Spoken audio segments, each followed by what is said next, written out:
The only thing that we're interested in is putting money in your wallet. If you want to bet the fights, if you want to have a little bit of action, you are in the right place. With my partner, Ian Parker, I am Brett Okamoto. We're ready to rock between our parlays, our props, our straight picks. It's time to make money. Let's go.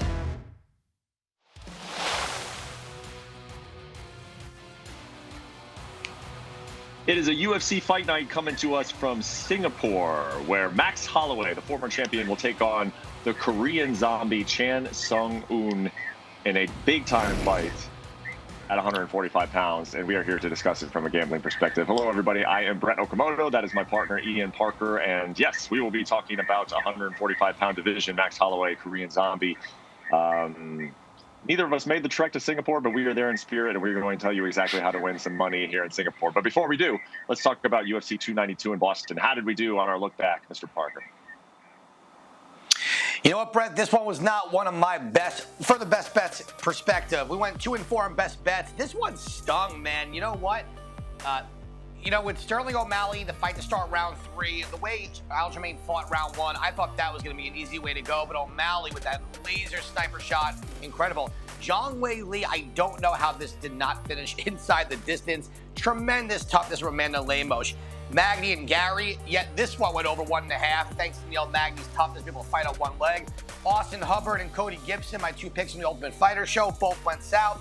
And Petrosky Mearshart over 1.5 rounds. That was an easy win. We did hit our parlay for the second week in a row, which I was happy about. And our prop of the night, Marlon Vera by decision. We're going to try and get another prop of the night going this week. That play felt good to win that one. Oh my gosh, the prop of the night has been such an addition to the show. In addition to just being a fun piece of content, it's been hitting like crazy. So yes, let's keep that up on the prop of the night. And we'll see where it comes on the card. We're going to start on the main card, of course, in the main event. Max Holloway, Chan Sung-young. Chan Sung-young coming in at plus 525, which I think is pretty interesting, Ian, because he was only plus 500 against Volkanovski. So they are really giving Max Holloway full championship credit here at minus 750. You've also got a light heavyweight bout between Anthony Smith and Ryan Spann. Giga Chikadze, Alex Caseras. Sneaky good card here. Aaron Blanchard and Taila Santos are fighting, arguably for the next shot at 125 pounds. So this is a good card. It starts at 8 a.m. Eastern, 5 a.m. Pacific on ESPN Plus. And like I said, we'll start with the main event, Max Holloway. And I do want to go back to that plus 525 because he was plus 500 against Volkanovski. So obviously, Max Holloway, a big-time favorite. You're going to pay for every ounce of value on Max Holloway, but I can understand the line. Zombie seems like he's a little bit at the end of his career. Maybe we're even looking at his last fight. How do you try to handicap this one? It's interesting. Max Holloway hasn't finished a fight in a really long time yet. I've seen a lot of people seem to think he's going to win this one inside the distance, and they're basing that off of what the Korean Zombie just did against Alexander Volkanovski, where I don't know if he looked his worst or if Alexander Volkanovski really is just that good, because we know he is that good. Because prior to that, the Zombie's got pretty good durability for the most part. Yes, he was knocked out by Yair Rodriguez, but that wasn't until the 5th round in the Brian Ortega fight. You look at someone in Max Holloway who just, unless it's Alexander Volkanovski, he doesn't lose in this division. His fight against Arnold Allen, he was supposed to lose there. That was the opportunity to get Arnold Allen in there as fresh blood. Didn't happen. Same thing with Yair Rodriguez. And it wouldn't surprise me if Max Holloway, if he wins this fight, goes and fights in Ilia Topuria, gets the win there, and then forces that Volkanovski 4th fight potentially. For me, I think Holloway does win this fight. If you want to take a double method of victory, you're still paying a crazy price, whether it's TKO or decision. For me, it's one of those fights where I'm having trouble finding a spot to bet. Holloway's really heavy price even in a parlay situation, but I do have something towards our prop of the night that we could possibly look at. It's kind of a long shot type of play. But otherwise, I like for this fight to start round 4. That's where I'm going to go. Minus 175. I think Zombie can hang around, and then if Holloway gets it done, it's going to be later.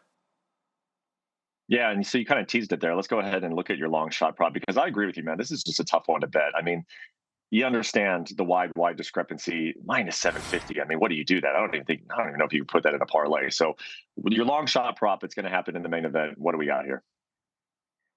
Well, last week the long shot prop was Gerald Mearshart by round 3 TKO KO at plus 5,000. We got pretty close to that one. I'm going to go something similar here. The odds are not as high, but I'm going to go round 4 TKO from Max Holloway. I think if he gets in the same situation that Volkanovski did, where he's beating him up, for all these rounds. Once it gets to the championship rounds, that's when Holloway seems to turn it up. So if you want to do that, win by finish is minus 135. For him to win by TKO is minus 125. If you get down in round 4, I think you're looking at plus 1,000. But either way, if you're going to play this, you got to go prop here. The odds are just through the roof. Yep, I like it, man. I like it. Sometimes in order to break down these main events, I mean, you don't just want to take a play because you feel like you have to take a play. And I agree with you. I'm having a hard time sort of coming up with a play on this main event. So a long shot prop doesn't sound like too bad of an idea for that main event. All right, let's go to the co-main event. This is another interesting one to talk about from the betting line because Anthony Smith and Ryan Spann fought a couple years ago. In fact, that was Anthony Smith's last win. And when they fought the first time, Anthony Smith was a minus 165 favorite. Now he comes in at plus 110. I mean, these two guys, that was 2 years ago. That wasn't 6-7 years ago. I mean, the line has moved from minus 165 to plus 110. And by the way, Anthony Smith won that fight. So I think it's pretty interesting. But then again, I do understand it because Anthony has struggled recently. What do you think of this opening line? Did it surprise you at all? Yeah, you know what? In respect to Anthony, he's our co-worker. We work with him all the time. He's a friend of ours. But in his last 2 fights, he has struggled against Johnny Walker. He got outstruck the entire fight against Magomed Ankalaev. He got his ankle broken. He was losing there.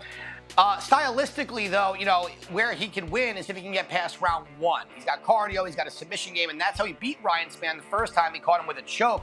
Ryan Spann is such a really, he's tough to figure out, man. I mean, look, he's so inconsistent. He goes in there, he knocks out subs Kutalaba, knocks out Reyes, and then he falls short against Nikita Krylov after getting off to a hot start. With Ryan Spann, I trust him as far as I can throw him. It's the truth. He's got all the talent in the world. He's got a lot of skill, the athletic ability through the roof. And he's finally getting in full camps and training, but he just can't seem to get out of his own head. So I'm having trouble picking him right now because if you ever were to pick him against Anthony Smith, now is the time. I'm going to take a shot and say this fight to start round 2. I think Anthony Smith has a good chin still. I think he can jab at range. And if he's able to put Spann on his back, I think where Anthony wins this is rounds 2 or 3 if he doesn't get knocked out in the first. So let's take a shot here. Fight to start round 2 at only minus 110. All right, taking the fight to start round 2 because we only trust Ryan Spann as far as Ian can throw him, which I'm assuming is not at all. Can't pick him up, can't lift him off the ground. So can't throw somebody if you can't lift him off the ground. Let's look at the rest of this main card. I could probably get a good double leg on him, but... No, absolutely not. Go Zero ahead. chance. Let's go to the 145-pound division as Giga Chikadze taking on Alex Caceres. First time we've seen Giga here in a little while. What do you think about this betting line? I still have a really good double leg. But look, this line is tricky for me because Alex Caceres seems to fly under the radar. He's very well-rounded. He keeps getting better. Good striking, good on the ground, good cardio. And with Giga Chikadze, we haven't seen him since he lost to Calvin Kattar. So for me, I'm going to go over 2.5 rounds here. It's at minus 210. I wouldn't go any higher than that. So I think this fight goes there. You can even do minus 175 to go the distance. All right, moving on to Rinya Nakamura versus Fernie Garcia. What do you think of the line here, and where are we ultimately putting our money? Okay, my money's going to be on Rinya Nakamura here. This kid is an absolute stud. Fernie Garcia has struggled in the UFC, and he's fighting someone who I think is going to be a star on the rise. Keep an eye on him. I don't see any holes in Nakamura's game. This is going to be a very quick fight, in my opinion. I like Nakamura. All right, and from there we move on to the women's flyweight division. And like I said, this could determine the next title shot at 125 pounds. And will it be Talia Santos or the one who's been really impressing us as of late, Erin Blanchfield? You know what, Brett? This is where one of those things where the sport waits for no one and time changes everything. Because if this was a year ago, you got to go Talia Santos based on her performance against Valentina Shevchenko and a couple wins before that. But since she broke her orbital bone, she's been out. Blanchfield's been on a tear. I think Blanchfield turns this into a grappling match where I give her the advantage. Let's go with Erin Blanchfield. All right, so sticking with the momentum of Blanchfield there. And then to round out the main card, a heavyweight fight, Junior Tapa versus Parker Porter. Parker Porter coming in plus 125. Tapa minus 150. You like Tapa. How come? You know what? I think Tafa's punching power is where it's going to really hurt. Porter doesn't have a great chin. We saw the other Tapa knock out Porter. However, if Porter can't get this fight to the floor, he's going to be in trouble here. And we saw with Tapa, he fought a wrestler, Muhammad Usman, who was able to hold him down. Porter doesn't possess that same wrestling ability. I think Tapa finds that chin. We're going to go with Junior Tapa here at minus 150. Okay, nice job as always on the main card. Let's take a look at the prelims. God, that main card is pretty nice. That 6-fight main card. You get your Kazi coming back, Aaron Blanchfield, Ty Santos. Those are nice fights there on the main card. But of course, there are prelims to discuss before we get to that main card. And take us through your picks for the prelims, Ian. Speaking of people I can't trust as far as I can throw, Waldo Cortez Acosta falls into that category. This kid's got skills. He's got an unbelievable right cross, but he doesn't defend kicks. He's got nothing off his back. I'm going to go dog or pass here in that situation. I'm going Garrett Armfield. I think the wrestling gets done there. This fight, Brett, I'm saying flies under the radar for fight of the night as long as it lasts. Chidi Nokiani versus Lord Michael. I'm going with Nokiani here. I think his ground game, he's a brown belt in jiu-jitsu. He might have to use it this time around. I think he gets it done. Rolando Bedoya, not going to take that money line in a straight play. He's going to be in the parlay. He really impressed in his UFC debut. I'm going to go with Kinoshita here, coming off his knockout loss. I know Billy Goff showed us on the Contender Series. You almost have to kill him to do that. Kinoshita has the power to finish the fight.